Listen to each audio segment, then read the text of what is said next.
Welcome to Ed Plus Home Tutor. In this session of history, we will discuss a brief biography of Mohandas Karamchand Gandhi.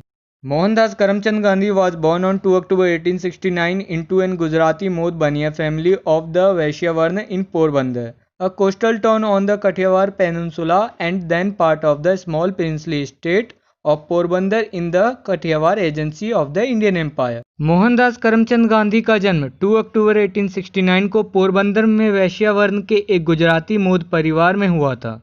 उनके पिता का नाम करमचंद गांधी था।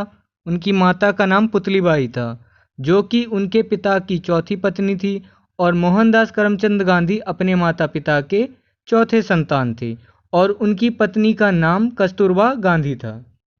In 1874, Gandhi's father Karamchand left Porbandar for a small state of Rajkot. At age 9, Gandhi entered the school in Rajkot, near his home. At age 11, he joined the high school in Rajkot. 1874 में गांधी के पिता करमचंद ने पोरबंदर छोड़ दिया और एक छोटे से राज्य राजकोट में शिफ्ट हो गए। 9 वर्ष की उम्र में राजकोट में अपने ही घर के पास गांधी ने अपनी स्कूली शिक्षा आरंभ की और 11 वर्ष की उम्र में उन्होंने राजकोट में ही हाई स्कूल ज्वाइन कर लिया। In May 1883, the 13-year-old Mohandas was married to 14-year-old Kasturbai Makhanji Kapadia. At that time, he lost his 1 year at school. मई 1883 में जब गांधी 13 वर्ष के थे और उनकी होने वाली पत्नी कस्तूरबा 14 वर्ष की थी, तब उनका विवाह हो गया और उसी दौरान उन्हें 1 वर्ष के लिए स्कूल छोड़ना पड़ा। In late 1885, Gandhi's father Karamchand died. Gandhi, then 16-year-old, and his wife of age 17 had their first baby who survived only a few days. The Gandhi couple had 4 more children, all sons, Harilal, Manilal, Ramdas and Devdas. सन 1885 में गांधी के पिता करमचंद गांधी की मृत्यु हो गई। उसी समय गांधी जब 16 वर्ष के थे और उनकी पत्नी 17 वर्ष की थी, तब उनके पहले संतान ने जन्म लिया, जो कुछ ही दिनों तक जीवित रहा। इसके अलावा गांधी के 4 और संतान थे और चारों पुत्र थे, जिनमें सबसे बड़े पुत्र का नाम हरिलाल, उससे छोटे का नाम मनीलाल, उससे छोटे का नाम रामदास और देवदास था। In November 1887, the 18-year-old Gandhi graduated from high school in Ahmedabad. नवंबर 1887 में 18 वर्षीय गांधी ने अहमदाबाद के हाई स्कूल से अपना ग्रेजुएशन कंप्लीट किया। In January 1888, he enrolled at Samaldas College in Bhavnagar State, but he dropped out and returned to his family in Porbandar. जनवरी 1888 में गांधी ने भावनगर राज्य के सामलदास कॉलेज में दाखिला लिया, परंतु उन्होंने बीच में ही कॉलेज छोड़ दिया और पोरबंदर में अपने परिवार के पास वापस चले गए। On 10 August 1888, Gandhi left Porbandar for Mumbai. 10 अगस्त 1888 को गांधी ने मुंबई जाने के लिए पोरबंदर छोड़ दिया। On 4th September, he sailed from Bombay to London with his brother seeing him off. 4 सितंबर को गांधी मुंबई से लंदन के लिए रवाना हो गए। यहाँ आप सामने पिक्चर में गांधी जी को राइट साइड में और उनके बड़े भाई को लेफ्ट साइड में देख सकते हैं। Gandhi attended university college London, which is constituent college of university of London. Gandhi ने यूनिवर्सिटी कॉलेज लंदन में भाग लिया, जो कि लंदन के यूनिवर्सिटी का एक कॉन्स्टिट्यूएंट कॉलेज था। At University College London, he studied law and jurisprudence and was invited to enroll at Inner Temple with the intention of becoming a barrister. University college London में उन्होंने कानून और न्यायशास्त्र का अध्ययन किया, वहीं उन्हें उनकी बैरिस्टर बनने के इरादे को इनर टेम्पल में दाखिले का आमंत्रण मिला।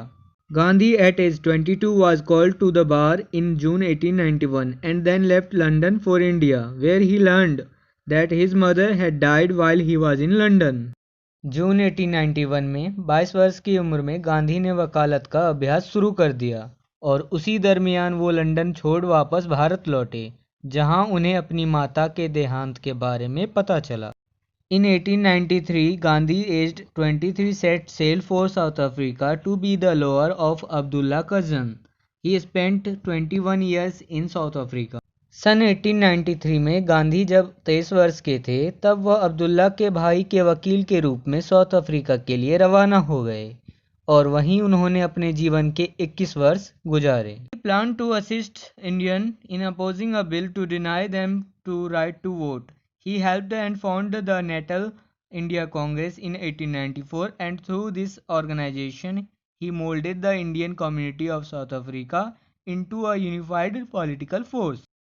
He planned to assist Indian in opposing a bill to deny them to right to vote. He helped and founded the Natal India Congress in 1894, and through this organization he molded the Indian community of South Africa into a unified political force. Gandhi ने मतदान के अधिकार से वंचित करने वाले bill का विरोध कर रहे भारतीयों की सहायता करने की योजना बनाई और उन्होंने 1894 में नेटल इंडिया कांग्रेस की स्थापना की और इसी संगठन की मदद से उन्होंने साउथ अफ्रीका में भारतीय मूल के लोगों को एक संगठित राजनीतिक ताकत के रूप में परिवर्तित कर दिया। Gandhi's ideas of protest, persuasion skills and public relations had emerged. He took this back to India in 1915. Gandhi के विरोध प्रदर्शन, कौशल और जनसंपर्क उभर कर सामने आए और 1915 में अपनी इसी कौशल को साथ लिए वह भारत वापस लौट गए। At the request of Gopal Krishna Gokhale, Gandhi returned to India in 1915. Gopal Krishna Gokhale के अनुरोध पर गांधी 1915 में वापस भारत लौट आए। Gandhi joined the Indian National Congress and was introduced to Indian issues, politics and the Indian people primarily by Gokhale. Gandhi भारतीय राष्ट्रीय कांग्रेस में शामिल हो गए और गांधी को मुख्य रूप से गोखले द्वारा भारतीय मुद्दों, राजनीति और भारतीय लोगों से परिचय कराया गया। Gandhi took leadership of Indian National Congress from 1920 to 26 January 1930. सन 1920 से 26 जनवरी 1930 तक गांधी ने भारतीय राष्ट्रीय कांग्रेस का नेतृत्व किया। In 1947 the British partitioned the land with India and Pakistan, each achieving independence on terms that Gandhi disapproved. सन 1947 में अंग्रेजों ने भारत की जमीन को इंडिया और पाकिस्तान के रूप में बांट दिया, जिसे गांधी ने अस्वीकार कर दिया। Gandhi's first achievement came in 1917 with the Champaran agitation in Bihar. The peasantry was forced to grow indigofera and were forced to sell their crop to planters at a fixed price. सन 1917 में गांधी को पहली सफलता बिहार में चंपारण आंदोलन के साथ मिली, जहां किसान वर्ग के लोगों को नील की खेती करने के लिए मजबूर किया जाता था और उन्हें एक तय कीमत पर फसल को बागान मालिकों को बेचने के लिए भी मजबूर किया जाता था। In 1918 Kheda was hit by floods and famine and the peasantry was demanding relief from taxes. Gandhi worked hard to win public support for the agitation across the country. सन 1918 में खेड़ा बाढ़ और सूखे से आघात था और इसी कारण किसान वर्ग के लोग कर से मुक्ति की मांग कर रहे थे। इन किसानों की सहायता के लिए तब गांधी खेड़ा सत्याग्रह के साथ आगे आए। Gandhi leveraged the Khilafat movement, wherein Sunni Muslims in India their leaders as a solidarity symbol of Sunni Islamic community. Gandhi ने खिलाफत आंदोलन का लाभ उठाते हुए सुन्नी मुसलमान नेताओं को सुन्नी इस्लामिक समुदायों के एकता के प्रतीक के रूप में प्रस्तुत किया, जिससे हिंदू और मुस्लिम दोनों समुदाय के लोगों ने एक साथ मिलकर आज़ादी की लड़ाई लड़ी। In 1919, following World War I, Gandhi aged 49 supported the British Crown with resources and by recruiting Indian soldiers to fight the war in Europe on British side. In return, they promised that they help India in Swaraj. After World War I, instead of self-government, they offered minor reforms. This disappointed Gandhi. Gandhi announced Satyagraha intentions. British official colonial passed the Rowlatt Act to block the Gandhi movement. This act allowed British government to treat civil disobedience participants as criminals and gave it the legal basis to arrest. पहले विश्व युद्ध के ठीक बाद सन 1919 में गांधी ने British crown या अंग्रेजों के राजा का साथ देते हुए उन्हें यूरोप में लड़ाई के लिए भारतीय साधन और लड़ाई के दौरान भारतीय सैनिकों का भर्ती करने में समर्थन किया।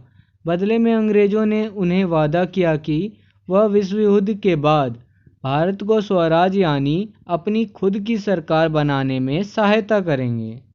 अंग्रेजों ने स्वशासन प्रदान करने की बजाय कुछ मामूली सुधार प्रदान किए, जिसने गांधी को निराश कर दिया, जिसके फलस्वरूप गांधी ने अपने आंदोलन के इरादे का ऐलान कर दिया, जिसके विरुद्ध में अंग्रेजी औपनिवेशिक अधिकारियों ने रोलेट एक्ट जारी कर दिया, जिसके तहत अंग्रेजों को यह अधिकार प्राप्त हो गया कि वह सविनय अवज्ञा यानी अंग्रेजी सरकार की अवज्ञा करने में शामिल लोगों का उपचार अपराधी के रूप में कर सकते थे और जिसके आधार पर उन्हें गिरफ्तार भी किया जा सकता था। Gandhi promised British violence was going to be defeated by Indian non-violence. This was highlighted by the Salt March in 1930 from 12 March to 6 April, where together with 78 volunteers he marched from Ahmedabad to Dandi, Gujarat to make salt himself. Gandhi ने वादा किया कि वह अंग्रेजों के हिंसा को भारतीयों के अहिंसा से पराजित करेंगे।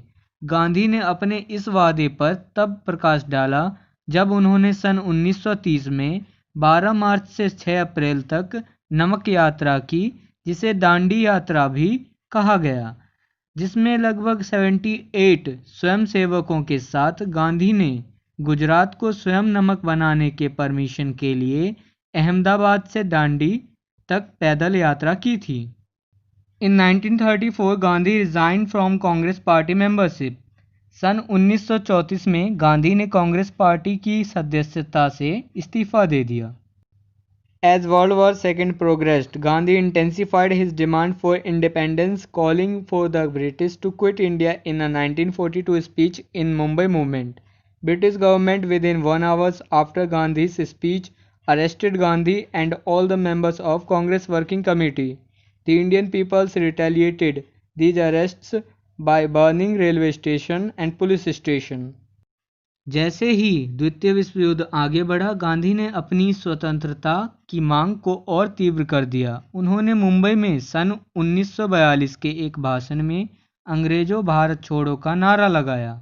अंग्रेजी सरकार ने भाषण के 1 घंटे बाद ही गांधी समेत कांग्रेस कार्य समिति के लोगों को गिरफ्तार कर लिया। गिरफ्तारी के जवाबी कार्यवाही में भारतीय लोगों ने रेलवे स्टेशन और पुलिस स्टेशन को जला दिया। At 5:17 p.m. on 30 January 1948, Gandhi was with his grandnieces in the garden of Birla House. On his way, addresses a prayer meeting. Nathuram Godse, a Hindu nationalist, fired 3 bullets into his chest from a pistol at close range.